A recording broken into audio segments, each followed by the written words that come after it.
আজকে চিকিৎসার জন্মদিন তো এখানে আসছেন, কেমন লাগছে? অনেক ভালো লাগছে। আর এটা যেহেতু বছরে একবার আসে, একবার হয় 25শে ডিসেম্বর, তো এটা আমাদের জন্য অনেক বড় একটা অনেক বড়, আমাদের জন্য বড় একটা উৎসব। 25শে ডিসেম্বর যীশু খ্রিস্টের জন্ম। আমরা সবাই হাগ করি, হ্যাং আউট করি, মানে একটা ফ্যামিলি গেট টুগেদার হয়। So we enjoy a lot. And এখানে আসি, একটু প্রে করি, দোয়া করতে হয়, নর্মালি প্রে, এই। কে- মানে দেশের জন্য এবং সবার জন্য কি হ্যাঁ, ধরনের দোয়া করেন? যেন সবার জন্য মঙ্গল হয়, যেহেতু এবার অনেক কিছু হলো আমাদের জুলাইয়ে, অগাস্টে। তো যিশুর কাছে এটাই দোয়া করি, সব যেন ঠিক করে দেয়।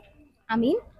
আর এভাবে যেন প্রতি বছর আমরা সুন্দর করে সবাই একসাথে মিলেমিশে এনজয় করতে পারি, যে যার মতো অনেক সুন্দর, যেন কোনো অনিষ্ট কারো না হয়, বিপদ যেন না হয়, এটা আমরা প্রে করি। So, thank you.